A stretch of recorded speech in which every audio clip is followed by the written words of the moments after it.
It's Sunday night, it's 9:30, and it's time for the last word on the weekend's action. Welcome to the live Gersnet Podcast.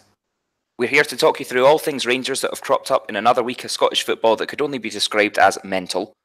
So tonight on the show, we're going to take a look back at Friday night's draw at Hibs, as well as previewing the Scottish Cup tie against Aberdeen in midweek, before we finally ask what the hell is going on in Scottish football after yet more controversy from the stands. My name's Ross Bennett and I'll be your host this evening. I'm delighted to be joined by two guys who are with us from the very start of the Gersnet podcast. First up, we have the only man who spends more time on Twitter than Donald Trump. It's good evening to Colin Armstrong. Colin, how are you doing? Good evening, Ross. How are you? You feeling a bit better? Aye, feeling smashing, raring to go. Yourself?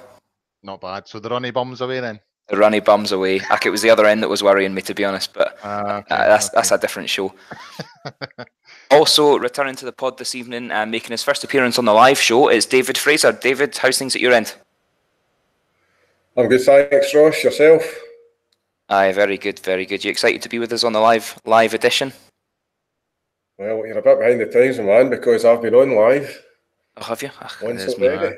Me no listening to our own show, that's shocking, isn't it? Well, you were sitting in the pan, to be fair. So. I was in no fit state, man. Shooting through the eye of a needle. TMI, Colin, TMI. Right, well, as you can probably tell, we are quite clearly live because we're talking about my arse. So please do forgive us for any wee mistakes or any naughty words that slip out accidentally. We didn't mean it. Also, we've made sure that the comment section of the YouTube stream is switched on. So this is your chance to join in with the show, get involved, give us your questions, let us know your thoughts, join the conversation. Right, before we talk about the state of my bowels anymore, I think we had better crack on with the show. Obviously, the starting point this week is going to be Friday night's draw at Easter Road. For me, an incredibly frustrating game because the first 45 minutes showed how good we can be, albeit not sticking the ball in the back of the net. And then the second half, everything just went wrong. Colin, how did you see this one on Friday? Just much like you said there, Ross, really frustrating. It's just another sign, again, that this team probably isn't good enough to win a championship. We're not consistent enough. We can reach the levels required to beat, obviously we beat Celtic on the 29th of December there. And we've performed well in Europe, and we've got some pretty big results. But this team doesn't seem capable of doing that on a consistent basis. I done a wee calculation on Friday after the game, and I came to 15 points that were dropped against the likes of St Johnstone, Hibs on 3 separate occasions, the defeat at Livy, Motherwell. These are teams. Dundee up at Dens. These are teams. If you're going to win championships, these are the games that you need to take care of. And on too many occasions, we've not done that. Aye, that's the frustrating thing. Is the silly drop points? I think is the frustrating thing. Although it's a weird one this week in that it was hugely frustrating, hugely disappointing to end up dropping 2 points on Friday night. But we never lost any ground thanks to Aberdeen on Saturday. Holding Celtic over in the East End. So. It's kind of it's a wee bit bittersweet in a way. Yeah, and there's a mentality thing here as well. If we had won on Friday and then Celtic had won, we would probably be sitting here going, well, we've done the job that we needed to do. We've kept up with them. The same outcomes sort of played out, but because we've dropped points, it comes down to what we're capable of doing ourselves, and it comes back to that. We're not consistent enough. We're not. All Celtic need to do is match our results. They'll be fine. They'll get over the line. So. They went into the game against Aberdeen knowing they had that wee safety net that they didn't need to win it. So it's a wee bit bittersweet and a bit disappointing. We've lost a game now. That's another game down. I think there's only 9 games to go, so we're kind of running out of time. And I just don't trust this team in terms of. I think Celtic could drop 6 or 7 points and still be comfortable because I think we would do the same. I think. This team's far too inconsistent, and I don't think we've got a 6, 7, 8, 9, 10 game run in us, and that's what we would need. I completely agree, and it's really annoying because, like I say, the first 45 minutes on Friday showed how good we can be. Like, we could be an excellent football side. We tore Hibs apart without sticking the ball in the net more than once. We can be very good. We have decent enough players, I think, but for some reason, the second half, it just never really worked. David, how about yourself? How did you see this game, and did anyone particularly stand out for you? I thought the first half performance was excellent. Some of the interchange and one-touch passing was slick, fast. Made Hibs look very ordinary. Glenn Kamara looked really good in the middle of the park alongside Ryan Jack. But as you guys have rightly mentioned there, it kind of petered out in the second half, and the old inconsistencies that have haunted us throughout the season came back to bite us again. So why do you think that is then, David? What is it that's changed at half-time? Why is it such a game of two halves? Well, Paul Heckingbottom seemed to cajole his players into shutting down space far quicker. We didn't have as much time in the ball. I think he tinkered his formation slightly. We stuck with a tried and tested 4-3-3, which might have had an impact on the second half performance. But I think you could make an argument that we possibly blew ourselves out with the first half performance, because some of the first half play was really, really fast, and we maybe just kind of tired a wee bit in the second half. But I think fundamentally, I'll go back to what Collins said right at the top of the show in terms of his answer, was that we really don't have the players. And I think that what you're saying there, we're capable on occasions, but we don't seem to be able to sustain it, for a full 90 minutes against the kind of better sides in the league. And we certainly can't sustain it for any, length of run of games during the league campaign. And I think that came home to roost on Friday night, unfortunately. So it sounds a wee bit like you're saying that this is more a problem with the players and the players' mentality as opposed to how the manager sets these players up. Is that right? I think so. And I'm not absolving Steven Gerrard any blame. I just think that Rangers don't have the standard of player to really go in a sustained run of games. I mean, can you imagine Rangers going, that Rangers team or squad of players going through a whole season undefeated? I can't see it. And I know that's maybe a bit unfair, but you're looking for a squad of players that have that potential in them. Because let's face it, when it comes to the old firm clubs, their budgets completely dwarf any other teams in the league. And when you factor that in, there should be the capacity to go a full league season, with the exception of the old firm games being undefeated to the other teams. The Rangers have lost games where they shouldn't have lost. They've dropped too many silly points, and that basically brings it back to the standard of player. And I think that the net spend that Steven Gerrard's had is it doesn't amount to a heck of a lot, and I think that you're seeing that basically you get what you pay for. Well, I'll take the point that obviously budgets and the calibre of players that we have should be well capable of destroying every other SPL side, perhaps out with Celtic, of course. But is there no something in the fact that we are every club's cup final? Like, everyone wants to beat Rangers because I think we're slightly more. Beating Rangers is more achievable than beating Celtic at the moment, I think it's probably fair to say.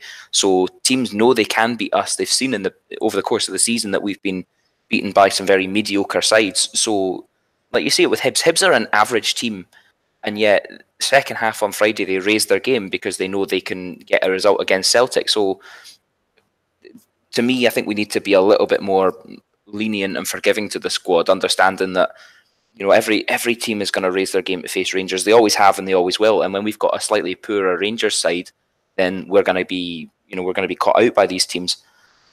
I mean, Colin, David mentioned a moment ago Glenn Kamara stood out for him. Have you been impressed with the impact that he's had since he joined the club? Oh, undoubtedly. Yeah, he looks a good player, looks a tidy player.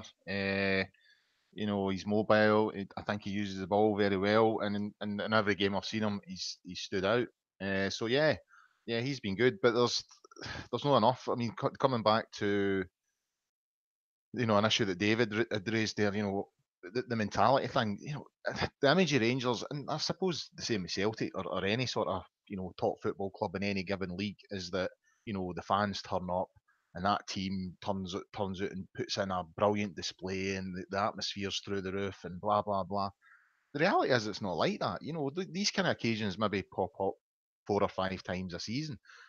More often than not, a lot of games are you just need to find a way to win, because teams set up to frustrate us and big teams all the time. So a lot of games, even when Walter Smith was there, even when Dick Advocat was there, when we had far better players than we do now, we didn't win every single game through blinding, amazing football. Some games you were in a fight and it's just about mentality. You just find a way. That's what good teams do. They find a way. And I don't think there's enough character in this side to do that. If they turn up and everyone's going good, yeah, they're fine. They look a good side. If they need to dig a wee bit deeper to find the result, more often than not, I find a few of them wanting in that department and struggling a wee bit, and that's what it comes down to. It comes down to mentality. You can have two players, in my opinion, anyway. You can have two players of equal ability, one with a mentality that can play for a club like Rangers, and one that can't. And the mentality aspect is a big thing of it. 70 minutes into a game at Ibrox, you're drawing nothing each with St Johnstone. Every time you make a misplaced pass, the crowd's on top of you. You'll get boys that hide, and there are boys on that side at the moment that are hiding when that happens. Big players just get on with it and find a way and get themselves through that. And you don't remember these games at the end of the season when the trophies are getting handed out. You don't remember the 1-0s against St Johnstone or whatever it was in the last minute. That day that you dug out a result. You remember all the big games when you played really well. But all the way through the season, those type of games, your season will be littered with those type of games where you just have to dig it out. And I don't think there's enough in this squad to do that. So if a successful Rangers side depends then on mentality, temperament, character, how do we ensure that we get our recruitment right? How can we be sure that the players that we're shopping in some bargain basement markets? Obviously, we've kind of done the English League One, English Championship. That failed. We've now started to look a bit further afield, bringing in Barisic, bringing in Grezda, these kind of guys, which in the case of those two at least, doesn't really seem to have worked. So how do we make sure that with the budget constraints that we have, that we can appropriately scout guys that have the required skill and ability as well as that temperament? Personally, I think that's quite difficult because, again, I think I've spoken about this before. When you're at a winning club and you get people that have a winning mentality, when you introduce players to that dressing room, they might not have that mentality, or they might not be aware that they have that mentality when they arrive, but it gets put into them because there's a winning dressing room there, and they learn how to deal with the pressures, and they learn what the club's all about. What happened to us in 2012, getting chucked down the leagues and all the rest of it, you ripped out a whole squad there, guys that had been there and done it, and we've brought in journeymen to get us back up to the top flight. So that aspect's been ripped out. There's no one in that dressing room who's really, apart from maybe McGregor and Lafferty, who have been round the course before. You know what I mean? So players that are walking into that dressing room are not walking in to a winning dressing room. So there isn't any winners there to show people how to be winners. So can you buy that? I don't know. I think it's quite tricky. Obviously, I'm not suggesting we won't, win the title again, but that is one of the unintended sort of consequences, I think, of us getting chucked down the leagues a few years ago. You lose that winning mentality, and it's very, very difficult to get it going again. Well, then, is there anything that the manager can do about that to instill a winning mentality or instill that belief and confidence in this group of players? Well, I think that's what Gerrard that's one thing we get from Gerrard being appointed. The guy was a winner, you know what I mean, with Liverpool. So he best will in the world to people like Pedro and Murty. They're no Rangers managers in my book. We needed someone in there who had a big character, who knew what winning was all about, came from a big club. So in our manager, I think we've got someone who can help in that. It's just about getting enough players in to that can do the job, and it's at the moment, we're sadly lacking in that, as we see, because we're just far too inconsistent. Aye, is that word. I'm sure that the word inconsistency has come up on every single podcast we've ever done this season. It's the repeating theme.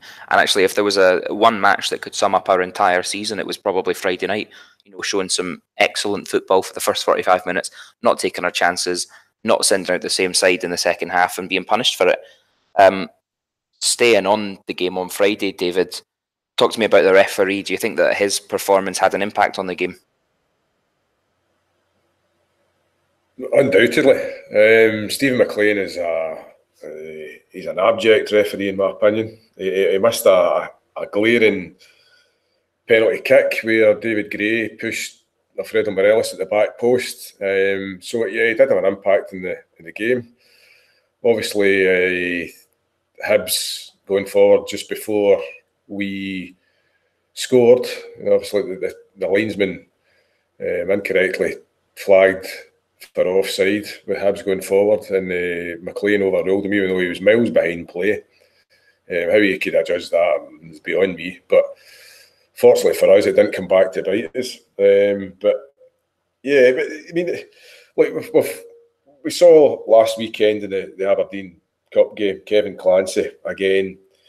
Well, let's be kind to Kevin and say that his performance was patchy, and not let paranoia get the better of us. But we should harken back to what Colin just said there, Ross. We should have players who can rise above the inconsistencies of refereeing. I'd like to think that we should be recruiting players who can, take that, these kind of anomalies of decision making in their stride and just provide the quality to get us over the line and get us past that. But yeah, to get back to your original point, I mean, Steve McLean's a nightmare. It's not the first time he's had a poor game where we're concerned this season. And alas to say, it'll not be the last. No, it'll certainly not be the last. I mean, every week, every single show, we're talking about referees. There's no quick fix, obviously. I don't know what to do about it. I don't think that foreign referees is the answer.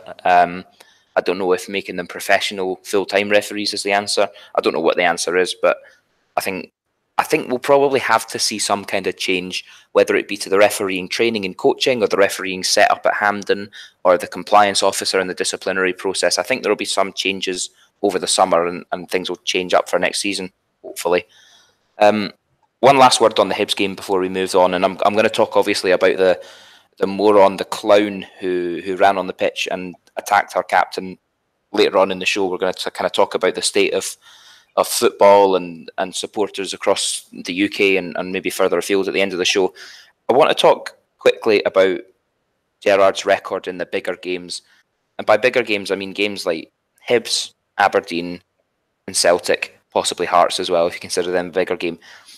To me, Gerrard's record in these games now is becoming a worry. So we've failed to beat Hibs 3 times of Askin this season. We've played Aberdeen 4 or 5 times this season, and we've beaten them once. And obviously we're facing them again on Tuesday, so that's a wee bit of a worry for me. Celtic, we've got a 50-50 record with this season. David, does Gerrard have a problem setting up for these bigger games? Is his record in these bigger games becoming a bit of a concern for you? The lack of points taken from the games that you mentioned there would suggest yes. I'm going to come to the defence of the manager. Other than possibly the League Cup semi and the 1-0 defeat to Aberdeen at Ibrox just before Christmas, those are the only 2 games where I would actually question Gerrard's his tactics against certainly Derek McInnes. You could make a case that he got it wrong at Parkhead earlier on in the season, but I'll cut him a bit of slack with regards to the players being tired mentally and physically, trying to beat Ufer to get into the group stages of the Europa League. But yeah, I mean, it would point you in that direction, Ross. But I hark back to, I don't think he's got the players. I think he's got a formation that is certainly a lot of managers in top European football use the 4-3-3 formation. You could criticise him and say, has he got the players to play that formation? And in his defence, I would cite Alfredo Morelos playing the one-man up front role as justification for sticking with the 4-3-3 rather than changing it to either a 3-5-2 or a 4-4-2.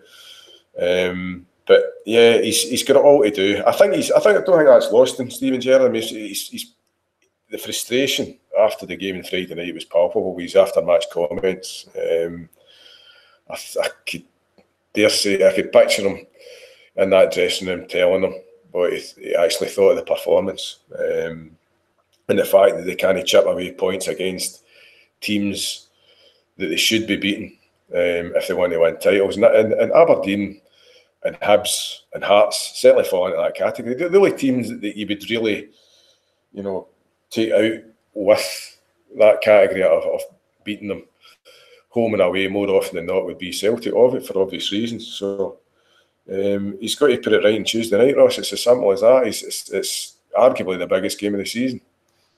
Do you know what? It's probably a good place. We'll move straight on to the preview of the Aberdeen game on Tuesday night. That was the question I was going to ask. So obviously we've got your thoughts there, David. Colin, how about you? Is this the biggest game of our season on Tuesday? I think every game. I don't want to sound like a cliche here, but I think every game that that Rangers play, is a big game. Obviously, the consequences of losing this one, given the current situation in the league, adds an extra edge to it. But it kind of flows back to what we were saying earlier on, and about the mentality of being able to play for a big club. Every game you play for Rangers, it's a big game. As you said earlier on, other teams treat it like their cup final. We're in a position where, if you even just a draw, you drop 2 points and you're further behind Celtic.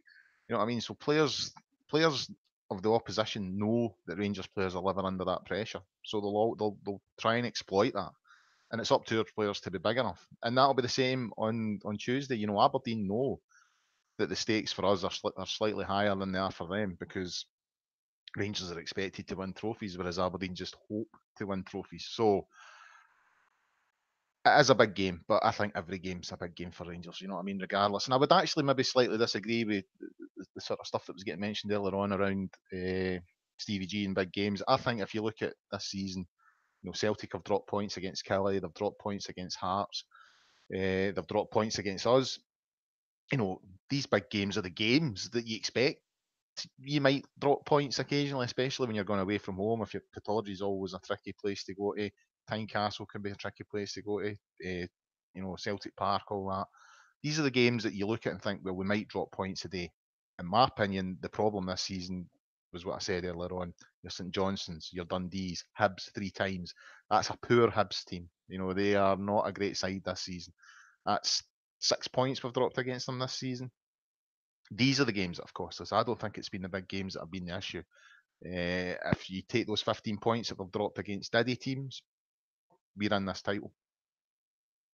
I think it's a fair point. The inconsistency does kind of seem to stretch not across just the bigger teams or just the smaller teams. It's kind of across the board. It was the same in Europe in a way as well, if you think about it. Like, we got cracking results against Villarreal, both at home and away. At home, when we were down to 10 men for the majority of the game, and then never showed up in Vienna. Or we, have a good results through qualifying, but then go to Moscow and concede 4 goals. Yeah. So the inconsistency seems to kind of stretch across every facet of this season. Every competition, every side we face. We're even inconsistent within games themselves, which is the real frustrating thing. Colin, how do you set up then on Tuesday to, we have a physical Aberdeen side. We have an Aberdeen side that have beaten us, twice already this season, that have drawn as well, that know how to frustrate Rangers, know how to stop us playing football. We're at home. There's a lot riding on the game. How do you think Gerrard needs to set this one up to guarantee the victory? I mean, when I looked at the team on Friday night there, I thought that was a strong team, arguably the strongest 11, and that's how I would go into any game. I would start, especially a game with so much riding on it, I would go in with the best players available to you and with the formation that has worked for the majority of the game so far. I don't know if this is a game to tinker with the system. I know McInnes is good at countering how Rangers play, but I think any time we've changed it, I think he tinkered it. Was it at St Johnstone? We went 4-4-2 at St Johnstone. We've got the last minute winner. I think he brought in Lafferty and he went 2 up front. There's been a couple of occasions when he's done that. Obviously, he's got Defoe, but at Kelly, that didn't work when we had Defoe and Morelos up front. I think this team largely picks itself. I don't think we have the strength and depth to say, right, we'll tinker here and bring this boy in and try a different system. I don't think we're in a position to do that. So to me, he starts with his best 11. I've heard people saying, "Oh, does he drop Morelos because he's up for a booking and he could miss the semi-final if they qualified?" Again, I think I think you go your best 11 and take the consequences after that.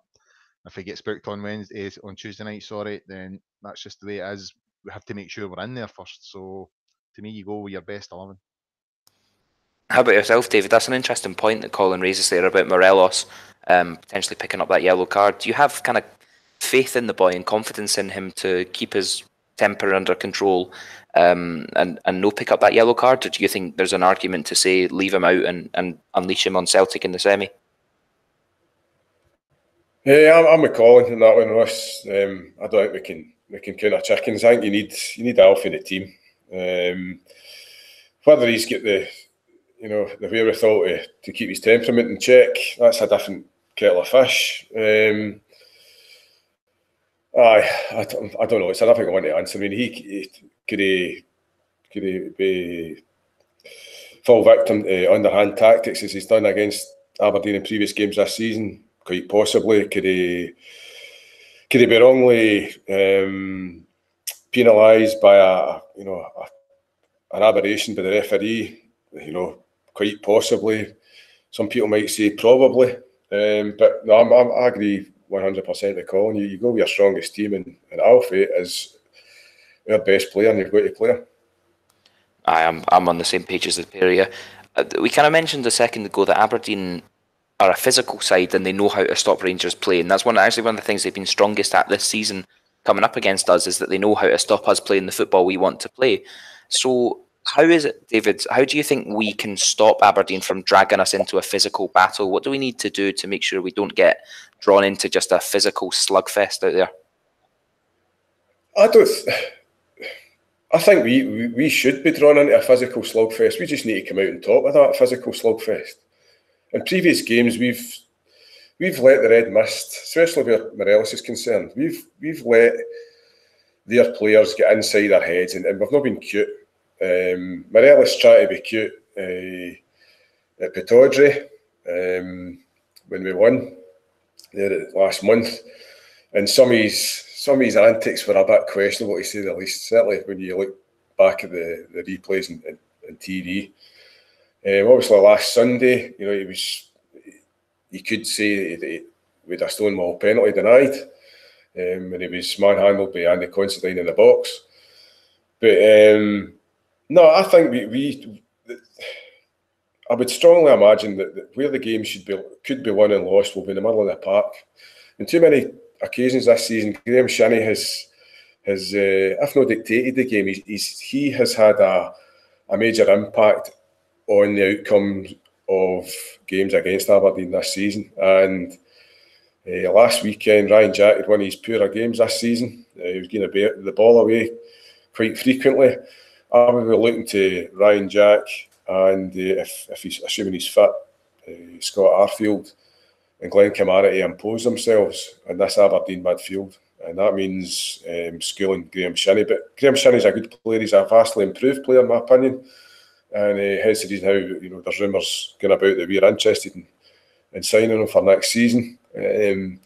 But to get back to the original point, I would like to think that we should be up for the physical battle. We should be able to out-muscle an Aberdeen team. But we've just got to keep our heads. Don't give a referee any excuse to send any players off, and that's where it's the mental side of the game where Rangers have fallen short this season, I think.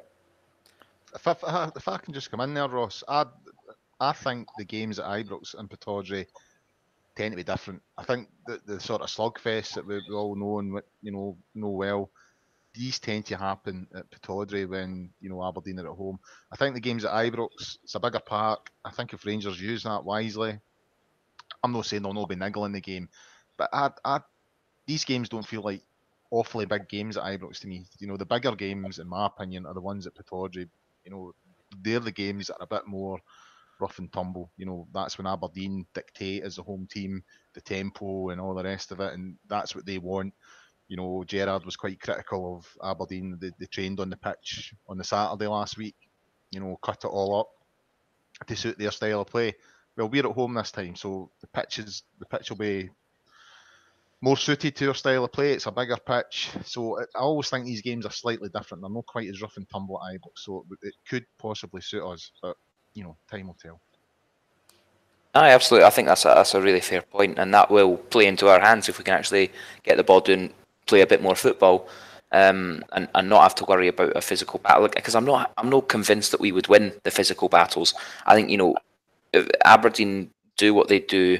It's not a pretty style of football, but they do what they do reasonably well, in my opinion. There's a reason why they've been consistently towards the top of the table for the past 5 years. Colin, David mentioned Graham Shinnie, as an improved player, a strong player, kind of the anchor of the Aberdeen team at the moment. Is he a player, obviously with the rumours circulating at the moment that are, only gathering pace, is he a player that you'd like to see in a Rangers jersey next season? I agree with David. I think he's an improved player. He's one that I notice now, and I've got to be honest with you, he never stood out before. He always plays well against us. My only concern with him coming to Rangers is, we had a chat before we came on air tonight. I tend to feel that we have a lot of similar players in the Rangers midfield. I would be looking for a wee bit more creativity.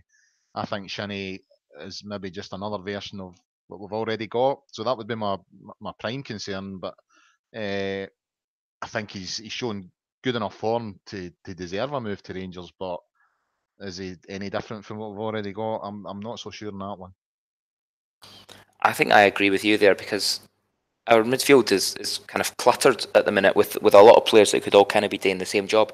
I don't want to question the recruitment of players like Ryan Jack and Glenn Kamara, who have both come in as, for me, surprising end of contract moves that I never really expected to happen. I wasn't that fussed. I was never overly excited about Ryan Jack or Glenn Kamara coming in, and they've both absolutely proved me wrong. I think Glenn Kamara looks like an excellent wee bit of business for 50 grand. And Ryan Jack, obviously, his game against Aberdeen was poor, but he's come away for that injured, which possibly explains why his passing was so wayward. Other than that, you only have to hear the way that Stephen Gerrard speaks about Ryan Jack to understand how important he is to this side. So I think, obviously, when you sign players from your own league on end of contract, you have no excuses, because your scouting is ready-made. It's done for you. You see them week in, week out. So if the management side think that Graham Shinnie can improve us, then by all means, he's not going to be on a huge packet. He's not going to cost us a lot of money. It'll weaken one of our rivals significantly, I'd argue. So, I mean, it's not the primary reason to sign a guy, but it's a consideration, absolutely. My only problem is, like you, Colin, where does he fit in? Because we've got Ryan Jack, Glenn Kamara, Ross McCrory, who is obviously in and out of the side at the moment, but certainly has a role to play, and I'm sure we'll have more of a role to play in the coming seasons. Stephen Davis, who the manager this weekend has said he certainly envisages Stephen Davis still being here next season. Scott Arfield as well, playing in the centre of the park. Lissana Koulibaly looks like he must be on his way home, surely. But we've got a lot of players that could all be doing the same kind of job. So the only concern I would have with Shinnie is quite where he fits in.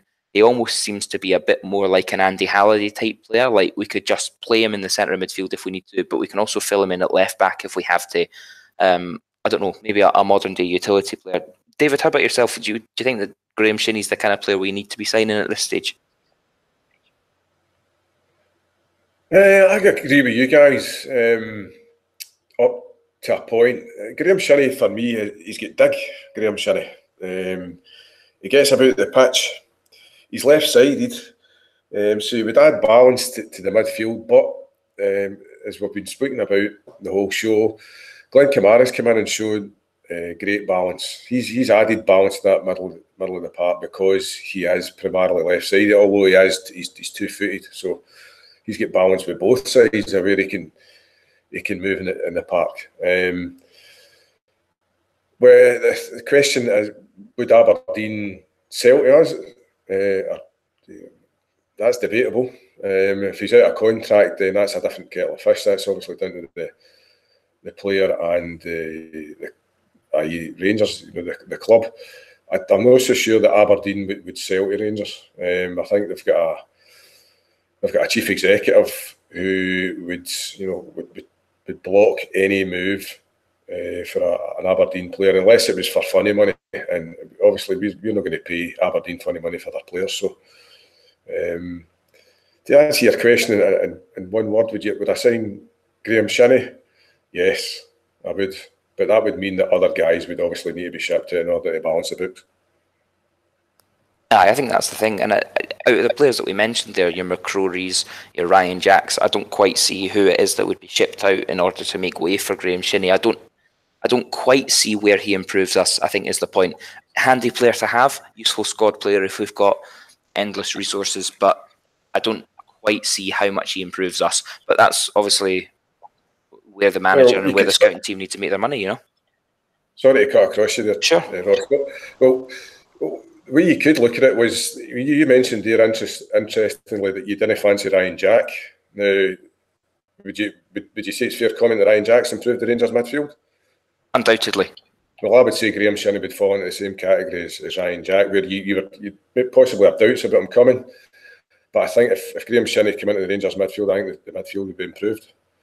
Well, let's hope so, because these rumours don't seem to be going anywhere. So I hope you're right. It's an interesting one. We also, don't forget, we've got Greg Docherty sitting out on loan at Shrewsbury, who's he scored again at the weekend. So I imagine he'll want to come back and fight for his place at the club that he grew up supporting. Obviously, work under Steven Gerrard, one of the greatest midfielders of all time.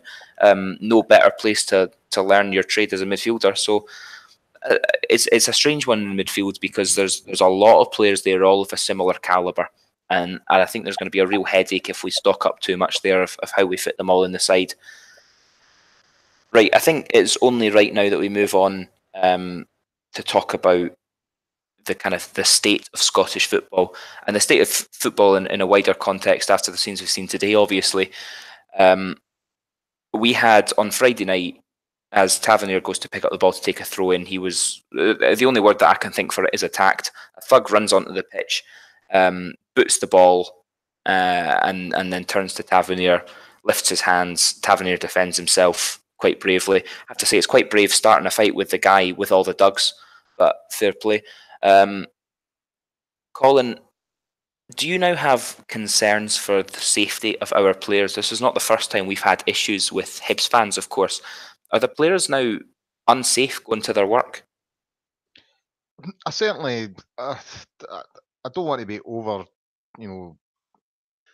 dramatising the whole thing, because I think the media are making a bigger issue of this than maybe what it is. However, when it comes to Rangers, I do think there's an element of we're fair game on this front.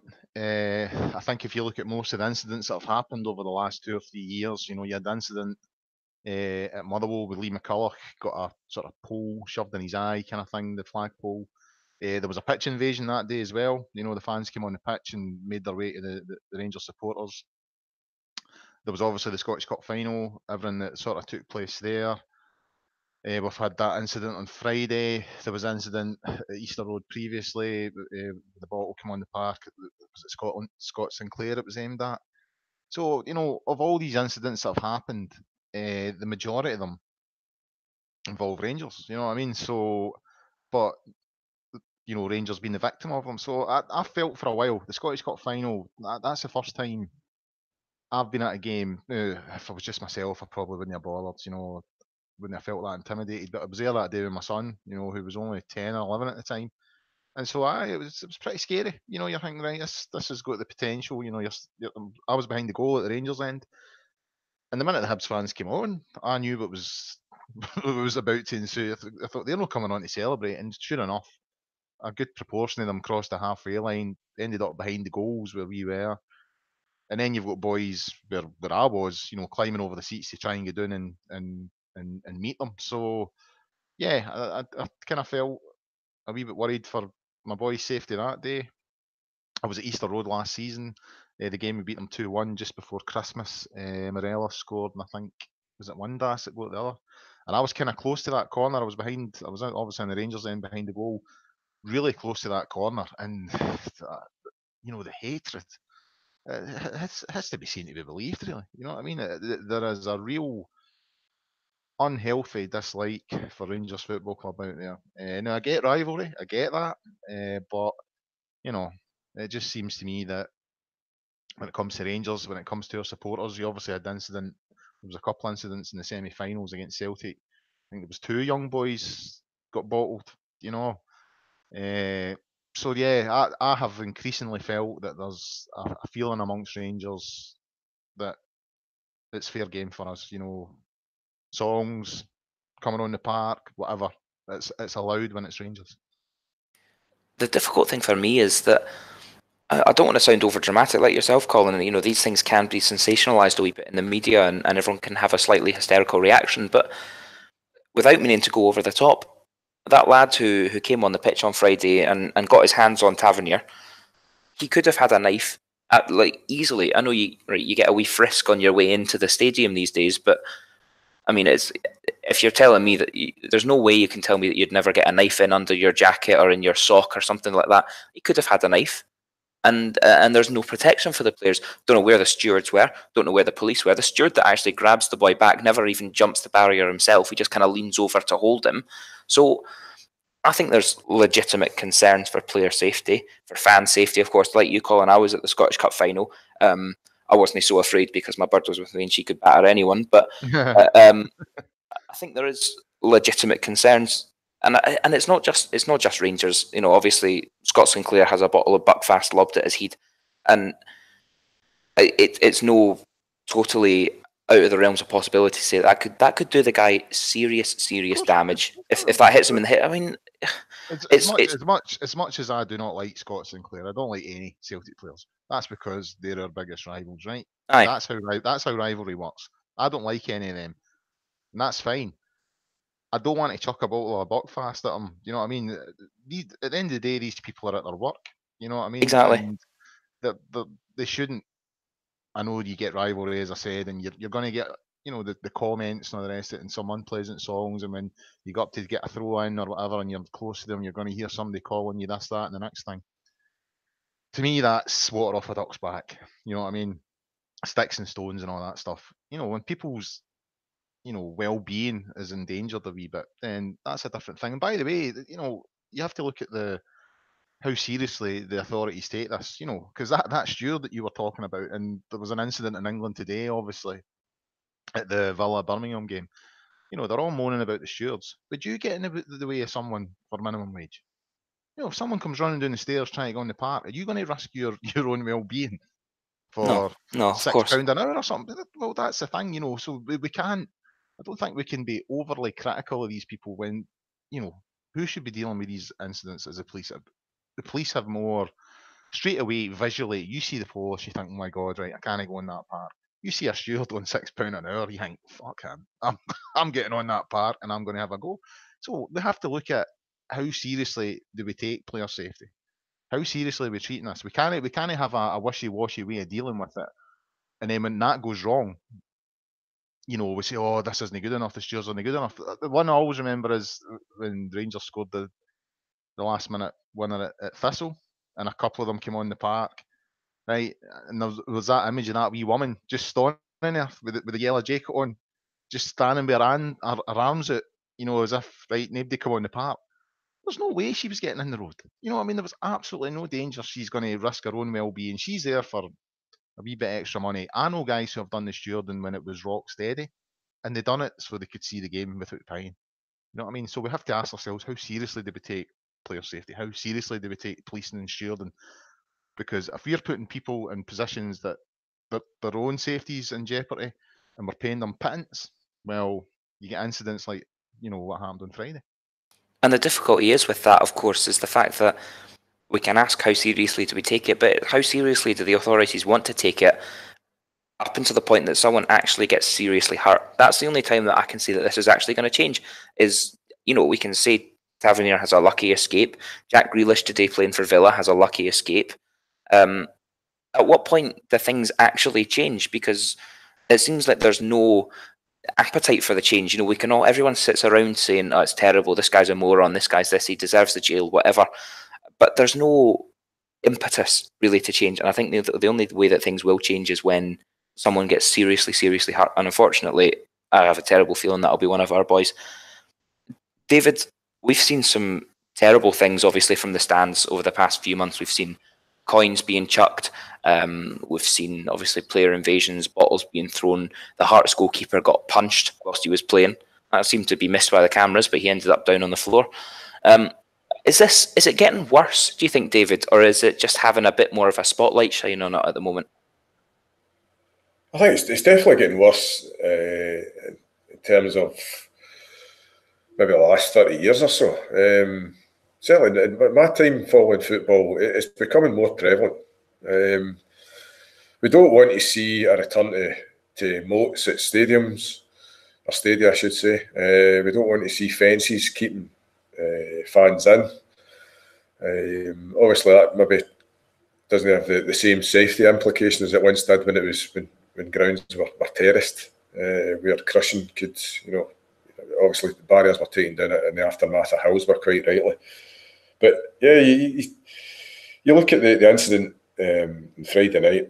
Now, the reporting in the media of that was that James Tavernier was confronted, in inverted commas, by a Hibs supporter. You used the word attacked. It was more than confronted. But alongside that, you look at Jack Grealish today. The boy that ran on and swung a punch, trying to kind of catch him in the jaw and the back of his neck. I mean, he could have hurt Jack Grealish. Thankfully, he didn't. The fellow himself, kind of brushed himself down going with the game. But it's becoming more prevalent, Ross. It's becoming a problem. And, the kind of liberal side of you says, you don't want to go down the route of someone being made an example of, because at the end of the day,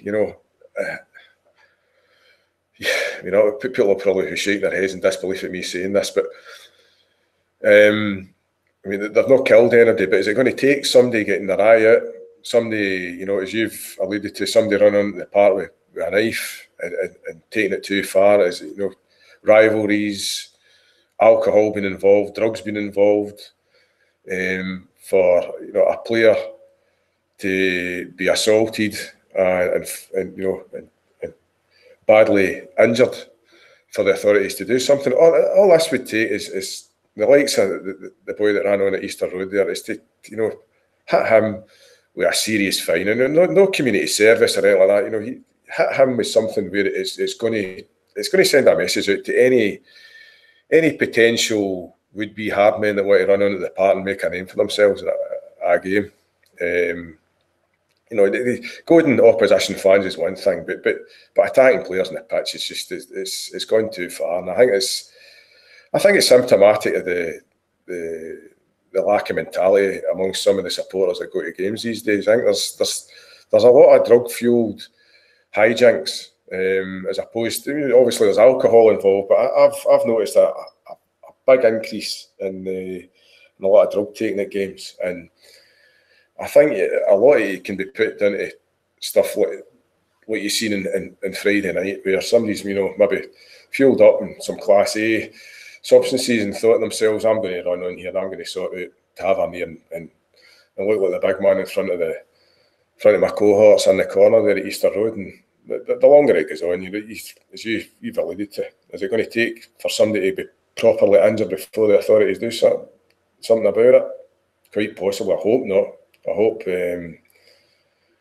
hope whatever comes out of this Easter Road episode actually, in the long run, acts as a deterrent to some of these would-be idiots. Yeah, but David, I would say that maybe some of this comes down to what happened at the Scottish Cup final. Players were assaulted on that occasion.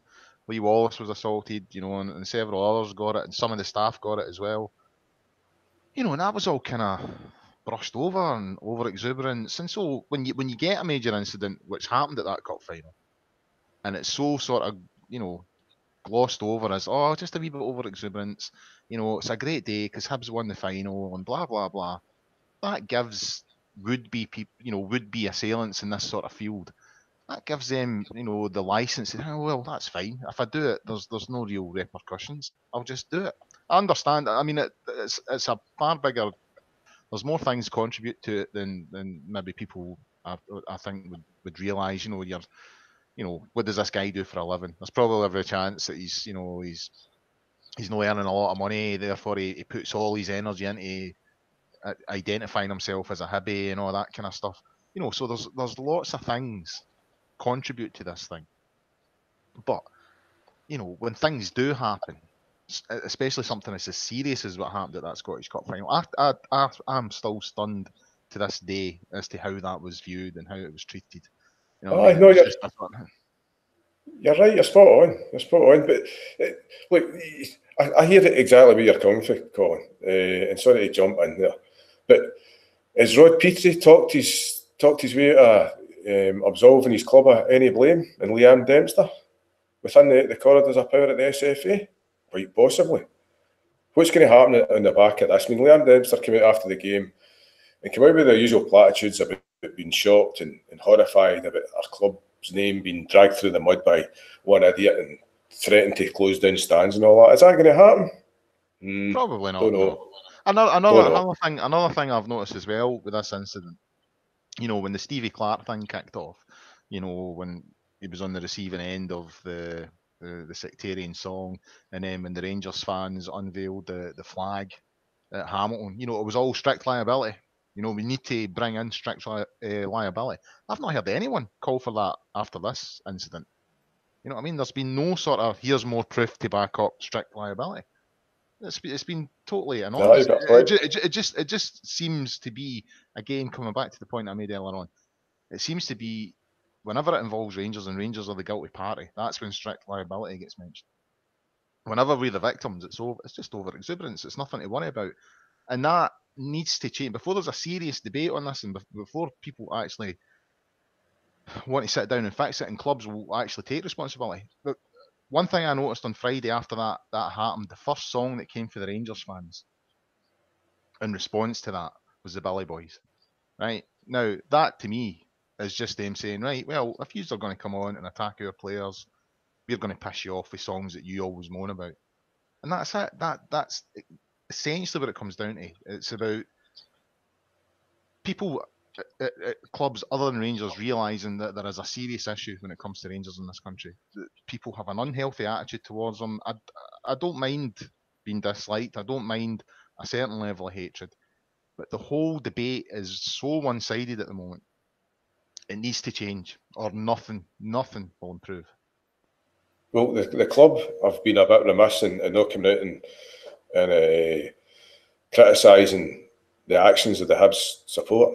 They've not come out and released a statement. Whether they're keeping their powder dry or not, but I mean, enough times elapsed where you're thinking, have they missed they take their eye off the ball here, missed an opportunity to come out and condemn the actions of any supporter that comes on and attacks a Rangers player. Well, David, what difference would it make if we were to release a statement and say, we, the Rangers board, we disapprove of the Hibs fan that ran on and attacked our player? Does that make any difference? You know, does that stop the next thug that wants to attack a player? Does that stop the next idiot who wants to chuck a coin or a bottle? Is that real? What impact would that really have? I don't expect anyone would really listen. I know. It's worth pointing out that Rangers did release a statement after the cup final. Right, now Rangers on that day, they lost the cup final. That's fine, fair enough. These things happen. That squad of players received their medals in a box in the dressing room because it was unsafe for them to go back out and be part of the official presentation. Rangers released a statement and almost every single media commentator derided it and described it as sour grapes. So why would they make a statement now? You know what I mean? And this is the point. If Rangers are making statements when these issues arise, we're just getting, you know, told, oh, stop your moaning. You know, it's not that big a deal. You know what I mean? Take your point, Paul. But if a banner gets unveiled about bloody Stevie Clark at a Hamilton game, it's, you know, strict liability. Well, all the more reason to come out and point at it. Like, see, I fundamentally I get your point. I get your point, but see, dignified silence. That's not done anything. So we should be coming out and condemning that as a club. Go, look, this is unacceptable. And if it takes pointing out other instances where other clubs have been treated differently, go down that road and actually raise it and say, no, look, this is a problem. But you're basically driving at here is that it's one rule for everybody else and one rule for Rangers. And actually come out and call it out. I would like to think that sort of message is getting delivered behind the scenes. Well, of course it will be, but it still sends the wrong message to the support at large. I mean, there's tons of guys are thinking, how come they've not come out and said anything? I mean, there's Jack Grealish today. Villa were straight out after the game had finished with a statement. Birmingham City have dragged their heels with a statement. The game at the Emirates between Arsenal and Man United, a guy ran onto the park. There'll be a statement there. How can we? I mean, if Rangers went like that, or we're urinating against the wind. There's no point. That sends out the wrong message, mate. The difference down there, David, is all the media will support every single club and the English Football League, who also released a statement. And I noticed that the SPFL came out in the back of it 2 days late. So the main issue is down there. Arsenal have released a statement, Man U have released a statement, Villa have released a statement, Birmingham City have released a statement. All the media commentators down there will agree with those statements. If Rangers were to release a statement, they would be mocked for it. That's exactly the point for me, is the fact that if Rangers release a statement, you know, like you say, Colin, Birmingham release a statement, Villa release a statement, the media report the statement. When Rangers release a statement, the media report the fact that Rangers release a statement before they got their own house in order.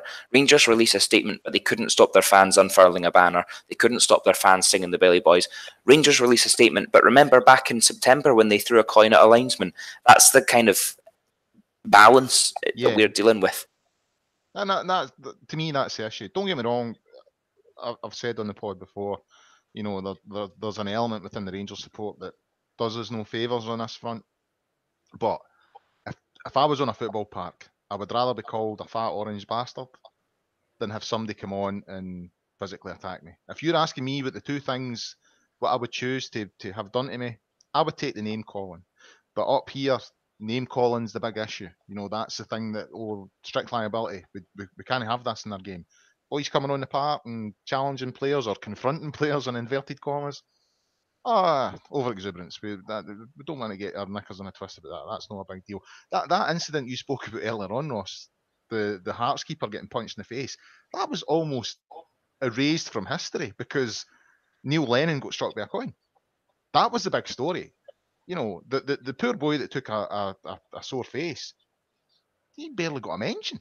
You know, that was a side issue. Don't really worry about that. We want to worry about, you know, Neil Lennon. You know, here we are, sectarianism, yada, yada, yada. And I get that. I get that element is within our game. But each incident has to be taken on its own merit. Each incident has to be judged into how serious an incident it was. And Friday was very serious. You know, that guy's got on the park. As you pointed out earlier on, he could have had a knife, he could have had that, anything. And it's kind of, ho-hum, ho-hum. Steve Clark, here's a naughty song, and it's... strict liability. All the more reason to point out the hypocrisy of it then, Colin. Do you not think? I understand where you're coming from, David, but I just don't know what it would achieve. It just feels like Rangers can't do right for doing wrong. At least, look, I'm not arguing about where you're on that point, but Rangers have got a duty as a club. If they value the safety of their employees and their supporters, working on the basis that they will be afforded parity of esteem, then they've got a duty to come out and condemn the actions of rival clubs' fans attacking either our players on the pitch or our fans. They've got a duty to do that. And if the Scottish mainstream media have got a bias against Rangers and say, well, it's all right to... I mean, what's it going to take? Is it going to take somebody to get slashed on the park with some Hibs Ned? Or some, you know, what's it going to take? Well, we've already had, you know, we've had incidents at the semi-finals that I was speaking about earlier on. 2 young boys, aged 10, bottled. I mean, that in itself, you know what I mean? That in itself is a serious enough incident, or serious enough incidents, because there was 2 separate ones. For folk to say, well, wait a minute, there is an unhealthy attitude here when it comes to a certain club in Scottish football, right? Now, fair enough, but never talking about players, though. It's not exclusive to... No, but in my opinion, David, it doesn't matter whether you're a player or a supporter. If you're endangered, then that's an issue, and it's an issue that needs to be called in. But it isn't. When it comes to one club in particular, it's kind of neglected and it's kind of fair game. That's how it feels to me, and it's felt like that for a number of years now. That when it happens to us, it's fair game, right? And until that is addressed, then we're not going to get anywhere with this, right? Because the whole thing, strict liability, all that, the whole thing is going to be weighted with, well, the only reason we're getting dock points is because we're Rangers, and that. I mean, if we're talking about strict liability, would Hibs have been deducted points for that on Friday? I'm not convinced. Aye, but I'm not convinced they would have been, because no one has made anything in terms of, they've not made as a big stink about it as they've made about the Steve Clark incident, and the to a lesser extent the Chris Boyd thing as well. You know what I mean? These are the things that they focus on. As I said earlier on, they focus on the name calling, the actual physical harm to people, or people being physically endangered. They don't seem to bother, and the Scottish Cup final is a perfect example of that. That's the biggest example you can see. Players and staff were assaulted that day, and that was it. Listen, I think it's a debate that we could have all night long. For me, I'm kind of with Colin, and we've had a comment just here on the YouTube stream from Christine saying that Rangers will take action on it and we don't need a statement. That's kind of the way that I feel about it. Just because we don't say something publicly doesn't mean that action won't be taken. And by the fact that we don't condemn the activity doesn't necessarily mean that we condone the activity. Of course we don't. But listen, I think we could run all night on this, and it's an issue that's kind of plagued our game over the course of the season.